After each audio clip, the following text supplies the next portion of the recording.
बिस्मिल्लाहिर्रहमानिर्रहीम। Last time हम लोगों ने देखा था कि हमारे पास आर्क वेल्डिंग क्या होती है। तो आज हम पढ़ेंगे हमारे पास कि गैस वेल्डिंग क्या होती है। तो गैस वेल्डिंग हमारे पास सबसे पहले आ जाता है ऑक्सी एसिटाइलिन वेल्डिंग। तो ऑक्सी एसिटाइलिन वेल्डिंग क्या होती है, तो इसका प्रोसीजर क्या होता है इसको हम तफसील से देख लेते हैं। The oxy acetylene welding process uses a combination of oxygen and acetylene gas to produce a high temperature flame। अब वो क्या कह रहा है, वो ये कह रहा है इसमें कि आपके पास जो ऑक्सी एसिटाइलिन गैस होती है वो बेसिकली ऑक्सीजन और एसिटाइलिन गैस का कम्बिनेशन होती है। ये दोनों गैसेस मिल के बर्न होती हैं और फिर आपके पास टम्परेचर जो है वो बहुत हाई हो जाता है और देन हम अपनी वेल्डिंग को प्रोसीड करते हैं। तो ये है ऑक्सी एसिटाइलिन वेल्डिंग की एक डेफिनेशन। आगे हम देखते हैं oxy acetylene welding OAW is a manual process in which a welder must personally control the torch movement and filler rod application।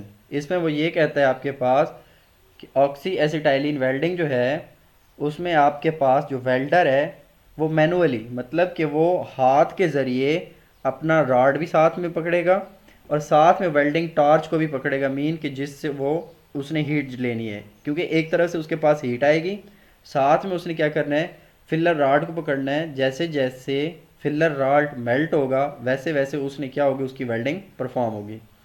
The term oxy-fuel gas welding outfit refers to all the equipment needed to weld। अब वो कहता है आपके पास कि oxy fuel gas welding जो है ना, ये बेसिकली आपके पास पूरी वेल्डिंग के अंदर जितना भी इक्विपमेंट है ना आपका वेल्डिंग के अंदर, उस सारे इक्विपमेंट का नाम जो है ना वो इस वेल्डिंग के अंदर आ रहा है। किस तरह आ रहा है? Oxy mean oxygen, oxy fuel mean oxygen के साथ फ्यूल कौन सा आप यूज़ कर रहे हैं, एसिटाइलिन गैस यूज़ करें, और वेल्डिंग के लिए मतलब आप यूज़ कर रहे हैं। तो वो सिंपल कहना ये चाह रहा है कि ये सारे का सारा जो है ये नेम इसका इसका जो नेम है वो बेसिकली इसके अंदर जो वेल्डिंग हो रही है उसको रिप्रेजेंट कर रहा है। Cylinder contain oxygen and acetylene gas at extremely high pressure. कहते हैं हमारे पास दो सिलेंडर होते हैं, एक ऑक्सीजन होता है और एक एसिटाइलिन का होता है। हाई प्रेशर के हाई प्रेशर के तहत उनमें ये दोनों गैसेस स्टोर की जाती हैं। अब इसमें एक डायग्राम उसने दिखाई हुई है आपको बड़ी क्लियरली, यहाँ से आप समझने की कोशिश करें। ये आप देख सकते हैं, एक उसने आपको यहाँ पे ग्रीन सिलेंडर दिखाया हुआ है और एक उसने यहाँ पे आपको एक रेड सिलेंडर दिखाया हुआ है। अब आप देखें तो ग्रीन वाले को उसने ऑक्सीजन का नेम दिया हुआ है और जो आपके पास रेड सिलेंडर है उसको उसने नीचे एसिटाइलिन का नेम दिया हुआ है। और जो सिलेंडर के ऊपर लगे हुए हैं वॉल्व वो कहता है ये ऑक्सीजन रेगुलेटर वॉल्व है और साथ में गेजेस हैं। And same is the case, ये आपके पास क्या है फ्लैश बैक अरेस्टर है और साथ में यहाँ पे ये एक तो हो गया है फ्यूल गैस रेगुलेटर वॉल्व है और साथ में क्या है यहाँ पे गेजेस लगी हुई हैं।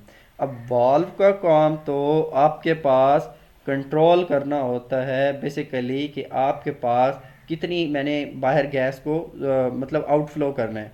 और जो आपके पास गेजेस होती हैं वो बेसिकली क्या करती हैं, गेजेस आपके पास यूज़ हो रही होती हैं कि वो कंट्रोल करें आपके पास कि कितनी हद तक इसके अंदर किस प्रेशर तक गैस स्टोर है, उसके प्रेशर को इंडिकेट करना। अब आ जाता है आपके पास कि फ्लैश बैक अरेस्टर क्या चीज़ है। ये न्यू चीज़ है, ये आप देख सकते हैं कि ये सिर्फ और सिर्फ आपके पास एसिटाइलिन सिलेंडर पे है, ये ऑक्सीजन सिलेंडर पे नहीं है। अब ये सम टाइम ये फ्लैश बैक अरेस्टर क्या होता है इसकी ज़रा आप सुन लें वर्किंग। सम टाइम आपके पास जब यहाँ पे वर्किंग हो रही होती है, बर्निंग हो रही होती है, तो होता क्या है बर्निंग की एक चिंगारी पीछे आपकी पाइप में आ जाती है। अब जब पाइप में आती है तो आपको पता है पाइप में ऑलरेडी गैस है, गैस ने क्या करना है बर्न करना है। तो वो इस गैस के पाइप में वापस आती है जो रेड वाला एसिटाइलिन वाला, तो वापस आती आती बजाय इसके कि ये मज़ीद सिलेंडर तक पहुँचे, ये अरेस्टर क्या करता है उसको अरेस्ट कर लेता है। फ्लैश बैक अरेस्टर का मतलब ये है कि ये बजाय इसके कि फ्लैश जो बैक आपकी तरफ आ रहा होता है, चिंगारी जो आ रही होती है, ये उसको अरेस्ट कर लेता है। अब क्यों अरेस्ट करता है? ताकि ये आपके सिलेंडर में ना जाए और मज़ीद एक्सप्लोजन का काज ना करे। तो फ्लैश बैक रस्टर बेसिकली अगर एक्सीडेंट्स के केस में आपके पास कोई चिंगारी, कोई छोटी सी आग यहाँ से इसके पाइप में वापस आती है, तो उसको रेस्ट करता है कि मीन को उसको रोकता है कि वो आपके पास एसिटाइलिन के सिलेंडर में इन ना हो। आगे चल के देख लेते हैं क्या चीज़ें हैं। ये आपके पास जो पाइप आ रहा है ग्रीन कलर का, ये कहता है ये ऑक्सीजन होज है, जाहिर सी बात है ये इसमें ऑक्सीजन फ्लो करेगी। और आगे उसने दिखाया हुआ टॉर्च आपको। अब टॉर्च क्या होगा, टॉर्च की मदद से आपकी दोनों गैसेस यहाँ पे आएंगे और यहाँ पे आपका एक टॉर्च बनी हुई है। टॉर्च की मदद से आगे आपका वेल्डिंग रॉड है। अब क्या है, वेल्डिंग रॉड जो है आपका एक तरह से आपने ये रखना है, एक तरह से आपने टॉर्च रखनी है। टॉर्च से तो आपकी हीट आएगी, मतलब फायर टाइप आ रही है चीज़ जो कि टेम्परेचर इंक्रीज करेगी। और वेल्डिंग रॉड से आप क्या करेंगे, वेल्डिंग रॉड से आपके पास आ जाता है कि इसमें मैक्सिमम आपने जो रॉड, फॉर एग्जांपल आपने जो फिलर मटेरियल यूज़ करना है वो आपने वेल्डिंग रॉड से देना है। तो वो उसने दिखाया है इसको। वो कहते हैं कि ज़रा मैं जूम आउट करके दिखाता हूँ तो के अंदर क्या चीज़ होती है। ये जनाब आप देख सकते हैं कि ये हमारे पास अंदर जो आपका बर्निंग हो रही होती है वो क्या क्या हो रहा होता है। अब इसने यहाँ पे दिखाया हुआ है सबसे टॉप पे टॉर्च टिप है। फिर आपके पास आ जाता है ऑक्सीजन फ्यूल गैस मिक्सचर। जाहिर सी बात है टॉर्च के एंड पे क्या होगा, टॉर्च के एंड पे ऑक्सीजन और जो आपका एसिटाइलिन है उसका मिक्सचर बर्न होगा। अब ये आपके पास है ब्लैक कलर का जो इसने दिखाया हुआ है, वो आपके पास क्या है, वो रॉड है। नीचे आपकी बेस मेटल है। ये जो है आपका ये जो येलो कलर का थोड़ा सा नज़र आ रहा है, ये इसको इसने वेल्ड शो करवाया हुआ है। और वो कहता है कि ये हमारे पास इसके ऊपर हमने जॉइंट लगाना है जो आपकी जो बेस मेटल होगी। फिर वो कहता है हमारे पास कि जो कंप्लीट वेल्ड है वो उसने पीछे से दिखा दिया आपको कि जो जो पीछे से फॉर एग्जाम्पल मेरी मूवमेंट इस तरह आ रही है तो ये जो पीछे से इसने वेल्ड की हुई है ये आपकी कंप्लीट वेल्ड है। फिर आपके पास आ जाता है बेस मेटल। तो बेस मेटल नीचे जो सारी वो है और ऊपर आपने रॉड रखा है जो बेस आपने कुछ भी जो ऐसी आपने मेटल है जो उसके साथ वेल्ड करनी है वो आपने प्लेस कर दिए। तो ये बेसिकली इसने सारी आपको एक डायग्राम दिखा दी है कि आपकी वर्किंग किस तरह हो रही होती है एसिटाइलिन वेल्डिंग की। आगे हम चलते हैं कि oxygen cylinder. Oxygen is stored with in cylinders of various sizes and pressures ranging from 2000 to 2640 pounds per square inch। psi mean pounds पर स्क्वायर इंच। अब वो कहता है कि जो आपके पास ऑक्सीजन का सिलेंडर होता है उसकी जो रेंज होती है वो आपके पास 2000 से लेकर 2640 तक उसकी रेंज होती है। मतलब 2000 से लेकर 2640 पाउंड्स पर स्क्वायर इंच तक उसके प्रेशर कंट्रोल करने की कैपेसिटी होती है। आगे वो कहते हैं कि oxygen cylinders are forged from solid armour plate steel. Number part of the cylinder may be less than 1/4 और थिक। वो कहते हैं जो हमारे पास ऑक्सीजन के सिलेंडर होते हैं वो एक सॉलिड स्टील से बनाए जाते हैं। उसकी और सिलेंडर की कंस्ट्रक्शन को बता रहा है और उसकी उसने एक आप स्पेसिफिकेशन दी है कि वो 1/4 इंच फॉर एग्जाम्पल आप कह सकते हैं कि वो थिक होता है। आगे वो कहते हैं कि cylinder are then tested to over 3300 psi using a NDE hydrostatic pressure test. अब वो ये कहते हैं कि ये जो NDE है ये क्या है, ये आपके पास हाइड्रोस्टैटिक प्रेशर टेस्ट होता है और सिलेंडर को हम पहले टेस्ट करते हैं। और हम कितने तक टेस्ट करते हैं, हम इसको 3300 psi या पाउंड्स पर स्क्वायर इंच के प्रेशर तक टेस्ट करते हैं। अब यहाँ तक तो हम टेस्ट करते हैं और जो हमारा वर्किंग होता है वो हमारी ये रेंज होती है वर्किंग 2000 से 2600 तक। और ये जो हमारे पास टेस्टिंग होती है वो अपनी सेफ्टी के लिए 3300 पाउंड पर स्क्वायर इंच तक इसकी टेस्टिंग करते हैं।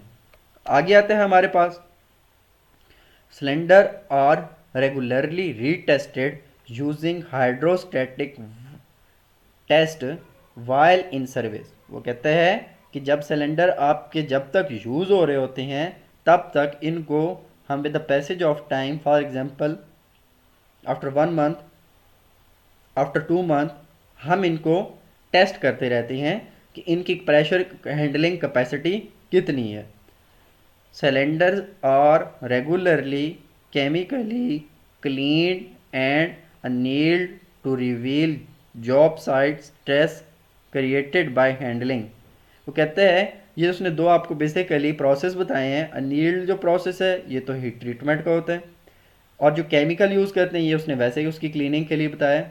अब उसने कहा है कि ये दो प्रोसेस हम लोग यूज़ करके हम बेसिकली उसको एक तो उसकी क्लीनिंग परफॉर्म करते हैं, सेकेंडली वर्क करते हुए जो उसके अंदर रेजिडुअल स्ट्रेसेस जनरेट होती हैं उनको हम क्या कर रहे होते हैं, इस तरीके से उनको हम रिमूव कर सकते हैं। अब हमारे पास जो सिलेंडर की ट्रांसपोर्टेशन है वो किस तरह होती है। Never transport cylinder without the safety caps in place. अब वो कहता है आपके पास कि आपके पास जो सिलेंडर हैं उनको आप लोग सेफ्टी की जो कैप्स होती हैं, जो आप मतलब उसके जो ढक्कन होते हैं सेफ्टी वाले लिड होती हैं, उनके बगैर आप उनको ट्रांसपोर्ट ना करें, क्योंकि अगर आप उनके बगैर उनको ट्रांसपोर्ट करते हैं तो वो आपके लिए सेफ्टी की प्रिकॉशंस को क्रॉस कर जाएगा। आगे आपके पास आता है never transport with the regulators in place. अब वो ये कहता है कि हम लोग क्या कर सकते हैं, रेगुलेटर को एक जगह से दूसरी जगह ट्रांसपोर्ट नहीं कर सकते। अब हम आगे जाके इसकी तफसील देख लेते हैं। Never allow bottles to stand freely, always chain them to a secure card और some other object that can not be toppled easily. अब इसका क्या मतलब है, इसके बहुत आसान से वर्ड्स हैं। वो कहते हैं कि आपने अपने सिलेंडर को क्या करना है, किसी चेन से या किसी रस्सी से अपने या तो ट्रक के केज के साथ बांध देना है, या अपने इन सिलेंडर्स को आपस में या इस तरह बांध देना है कि ये जो है ये आपके पास टॉपल्ड ना हो। मतलब ये ऐसा नहीं है कि ये मतलब गिरने वगैरह का या इस तरह कोई अनसेफ मेजर आपने नहीं लेने। आपने इनको अगर ट्रांसपोर्ट करना है तो आपके पास प्रॉपर सेफ मेजर्स होने चाहिए। अब वो कहते हैं हमारे पास oxygen cylinders incorporable a thin metal pressure safety disc made from stainless steel are designed to rupture prior to the cylinder becoming damaged by pressure। अब वो कहते हैं हमारे पास कि ऑक्सीजन के जो सिलेंडर होते हैं उनमें एक सेफ्टी प्रिकॉशन ये भी रखी जाती है कि हमारे पास एक प्रेशर डिस्क होती है, फॉर एग्जांपल कि सिलेंडर के हमारे पास डैमेज होने से पहले वो हमें इंडिकेशन दे देती हैं या वो डैमेज हो जाती हैं। The cylinder wall should always be handled carefully. और सिलेंडर के ऊपर जो वॉल लगा होता है इसको आपने केयरफुली ऑपरेट करना है। क्यों? क्योंकि अगर आप इसको केयरफुली नहीं ऑपरेट करेंगे तो आपके पास इसमें लीकेज लॉसेस भी आते रहेंगे और इसमें आपके पास में भी आपकी गैस लॉस भी होती रहे, तो आपके इस तरह लॉसेस हो सकते हैं। तो उनको आपने क्या करना है, मिनिमाइज़ करना है। आगे आपके पास आता है pressure regulators for the cylinders. अब सिलेंडर के ऊपर जो प्रेशर रेगुलेटर हमने देखे थे डायग्राम में वो किस तरह वर्क करते हैं। Reduce high storage cylinder pressure to lower working pressure. अब वो कहता है कि लेट्स सपोज आपके पास सिलेंडर के अंदर जो प्रेशर है वो चूंकि 2000 से 2640 तक है, तो उसकी जो रेंज है उस तो बहुत ज़्यादा प्रेशर है। अब जो आपको जलने के लिए बाहर एटमॉस्फेरिक लेवल पे प्रेशर चाहिए वो कम है आपका। तो कहते हैं कि ये जो आपके पास गेजेस लगी होती हैं ये रेगुलेटर्स क्या करते हैं, ये आपके पास हाई प्रेशर से लो प्रेशर तक उसको रेगुलेट करते हैं। Most regulators have a gauge for cylinder pressure and working pressure. अब वो कहता है कि बहुत से आपके पास जो सिलेंडर होते हैं उनके पास क्या होता है, एक प्रेशर गेज होती है जो कि उनके वर्किंग प्रेशर तक उनको मेंटेन कर रही होती है, उस पे उसको वर्क करवा रही होती है। अब हम आगे चलते हैं। आगे हमारे पास क्या है, आगे है आपके पास, सॉरी फॉर द इनकन्वीनियंस। तो अभी हम इस लेक्चर को यहाँ तक देखते हैं, तो अपने नेक्स्ट पार्ट में हम इंशाल्लाह इस वेल्डिंग को कंटिन्यू करते हैं कि ये हमारे पास किस तरह प्रोसीड होता है। तो thank you so much for watching.